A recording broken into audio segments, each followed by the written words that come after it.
alhamdulillah pada pertemuan yang ketiga ini kita masih diberi kesempatan untuk bertemu oleh Allah Subhanahu wa taala. Pada pertemuan ketiga ini kita akan membahas tentang didot fungsi khusus dan teori transformator.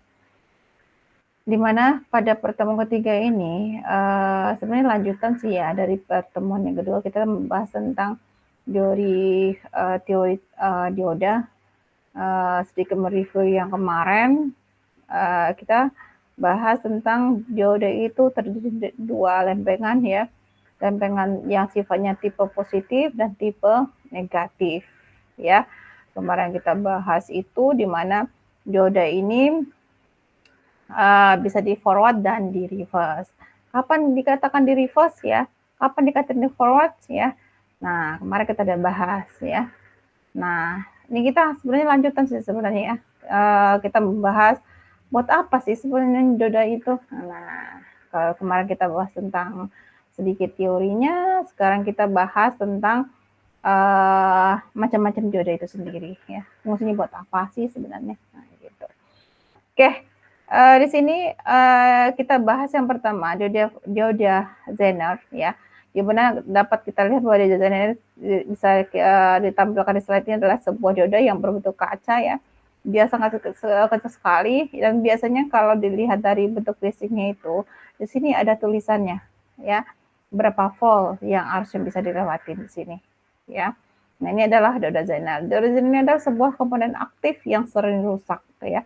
Jadi kalau kalian suka mereparasi ya, atau suka mengotak-atik sebuah rangkaian elektronika, maka kalian akan paham dan familiar dengan barang-barang ini, karena memang komponen yang sering rusak ya komponen aktif seperti ini ya, dioda Zener, dioda tipe lain gitu ya, biasanya ini ya.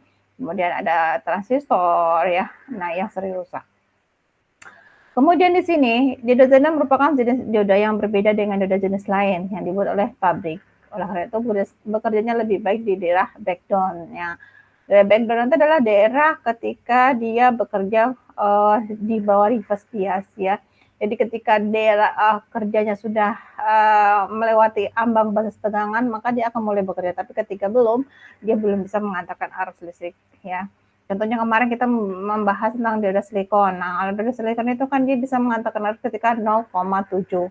Sedangkan germanium itu 0,3. Jadi bisa dikatakan bahwa dioda ini akan bekerja ketika dia sudah mencapai arus 0,7 atau 0,3 watt germanium. Gitu ya. Kemudian lanjut, ini adalah sebuah dioda Zener ya. Nah, ini sebuah dioda yang kita bisa gambarkan secara umum ya. Ini adalah simbolnya ya. Dia bekerja pada saat dia di breakdown atau di forward. Dia akan bekerja ya. Kemudian di sini ada sebuah gambaran di mana dioda ini dia akan bekerja pada saat tegangan yang diberikan adalah sekitar misalkan 0,7 atau 0,3 atau berapa yang tertulis di badan dioda tersebut gitu ya. Kemudian di sini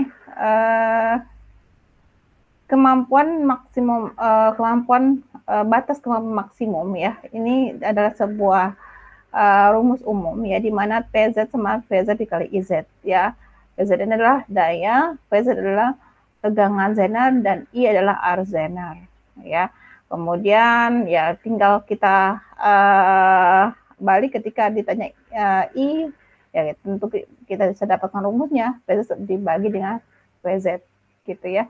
Ini adalah sebuah rumus yang ini udah dia dijelaskan di sini, di mana ini ada sebuah rumus juga, IZM batas kemampuan arus Zener maksimum, PZM adalah batas kemampuan daya, dan PZ adalah tegangan Zener. Jadi tinggal kita masukin aja rumusnya kalau ada soal ya yang berkaitan dengan Zener.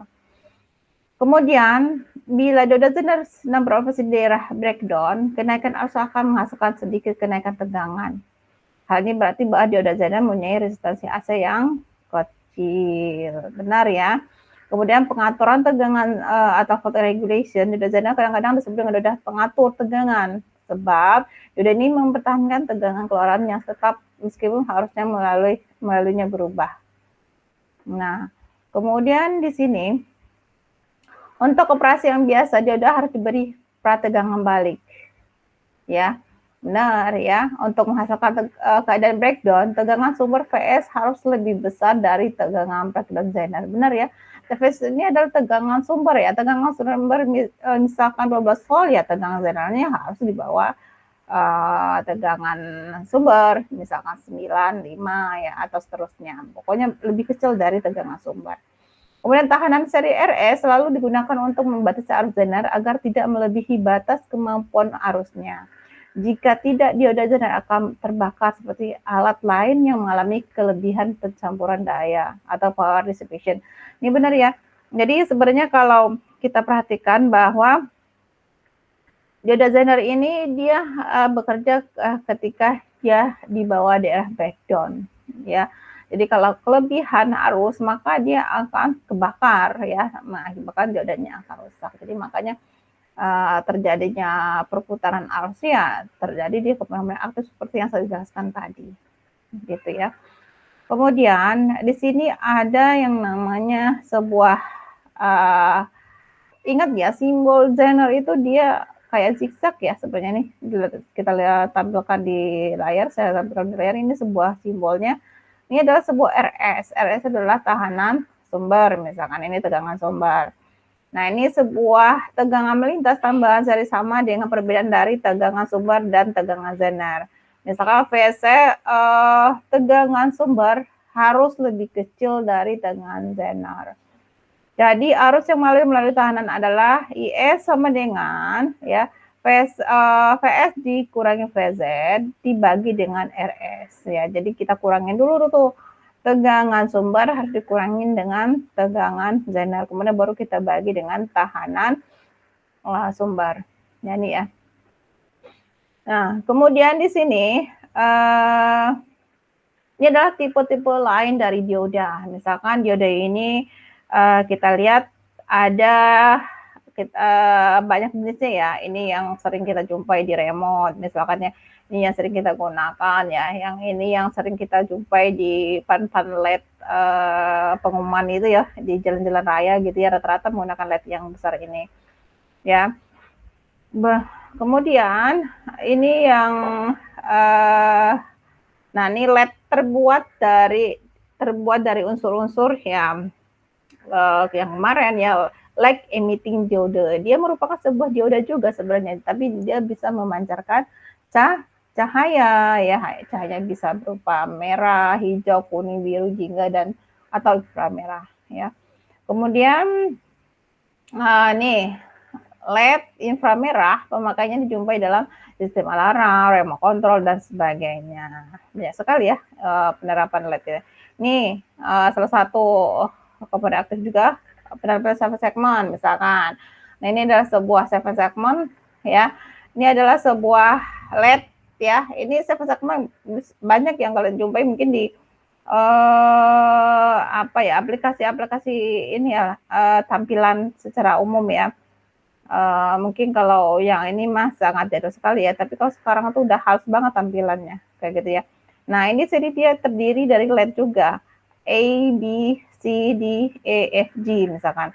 Nah, ini komponen yang sebuah kotak ini adalah terdiri dari LED. Ya, misalkan kita membentuk huruf A misalkan ya, yang aktif paling ya LED-nya E, F, A, G, B, C. Sedangkan huruf D ini tidak akan aktif ya. Nah, sampai segmen itu terdiri dari dioda juga ya, LED segi 4 namanya. Dan kemudian di sini fotodioda. Nah, fotodioda di sini ada yang namanya atau disebut dengan sensor ya. Nah, fotodioda itu adalah satu alat yang dibuat untuk berfungsi paling baik didasarkan kepekaan terhadap cahaya. Ini disebut dengan sensor juga sebenarnya ya. Sensor cahaya ya. Nah, ini pada dioda ini sebuah jendela memungkinkan cahaya untuk masuk melalui pembungkus dan mengenai persambungan ya. Cahaya yang datang menghasilkan elektron bebas dan Hall ya makin kuat cahayanya, makin banyak jumlah pembawa minoritas dan semakin besar arus ya. Ini adalah sebuah contoh aplikasi dioda. Sebenarnya kalau aplikasi dioda ini banyak sekali ya kita jumpai dalam misalkan kalau kalian lihat ya di kakak tingkat kalian tuh banyak sekali ya penggunaan sensor terutama buat yang skripsinya itu pembuatan alat ya. Nah, pembuatan alat itu biasanya sebenarnya banyak aplikasi-aplikasi sensor yang sudah digunakan ya, contoh sensor gerak, sensor cahaya ya, sensor suhu ya, sensor apa lagi itu asap gitu ya, banyak sekali ya aplikasi-aplikasi fotodioda yang difungsikan untuk sensor gitu ya. Kemudian di sini kita lanjut slide berikutnya. Ini ada dedoskopi. Nah, dedoskopi ini sebenarnya dia menggunakan logam emas ya, perak atau platina pada satu sisi junction yang di drop biasanya tipe N ya. Pada saat ini dioda semacam ini adalah piranti unipolar karena elektron bebas merupakan pembawa mayoritas pada kedua sisi junction. Dedoskop ini tidak mempunyai lapisan pengosongan atau penyimpanan muatan. Ya, sebagai akibatnya dioda ini dapat di-switch nyala dan mati lebih cepat daripada dioda bipolar. Ya, sebagai hasilnya piranti ini dapat menyiarkan frekuensi di atas 300 MHz ya. Sejauh ini sempurna dan bipolar dengan pembatas waktu pulih refreshnya. Sebenarnya dedoskop ini banyak kita jumpai di ini ya, motherboard ya, motherboard jadi ini kecil sekali ya. Kecil-kecil yang menempel di motherboard tersebut ya, rata-rata menggunakan dedoskop. Dedoskop ini ya dari piranti pembuatannya udah mahal ya, menggunakan dioda logam emas. Jadi penghantarnya sangat bagus sekali gitu ya. Kemudian jenis lainnya adalah transformator. Nah, kalau transformator ini adalah setiap perangkat rangkaian komponen elektronika pada umumnya menggunakan transformator atau biasa disebut dengan trafo ya. Ini ya, transformator atau trafo adalah elektronika bentuk ulangan kawat dan berfungsi memindahkan tegangan dari input ke output. Jadi ya, dari trafo ini dia yang terhubung ke PLN atau ke stop kontak itu adalah bagian sekunder. Ya, maaf, bagian yang terhubung ke PLN itu ada primer, sedangkan sekunder itulah yang terhubung ke misalkan ke dioda ya, dioda itu akan menyalahkan ya kemudian menjadi tegangan DC. Nah, tegangan pada trafo ini ya masih di primer ya, keluaran dari sekunder itu masih AC, tapi ketika udah masuk ke penyara dia udah berubah menjadi AC. Kemudian AC-nya mungkin masih ada di raw-nya ya atau noise. Nah, maka akan disempurnakan dengan menghilangkan the raw atau noise itu dengan beberapa kapasitor misalkan ya. Kemudian nih kita lihat sedikit. Ini ada sebuah trafo ya, trafo tadi saya bilangin tadi ada macam-macam juga sebenarnya, trafo CT, ada trafo 0 ya. Trafo itu simbolnya TR nih ya, ini bagian primernya di bagian sekundernya. Bagian primernya yang terhubung ke PLN ya, bagian sekundernya yang terhubung ke perangkat misalkan dioda untuk mengarahkan. Dia nggak ada sih yang namanya arus AC itu rata-rata untuk komponen perangkat-perangkat rumahan ya, misalkan TV, misalkan rice cooker, misalkan apalagi tuh tap atau ya komponen inilah dia menggunakan trafo, tapi dia akan merubah dulu ke tegangan DC atau disearahkan dulu gitu ya. Kemudian di sini, nah ini adalah sebuah rumusan dari trafo itu ya, trafo ya.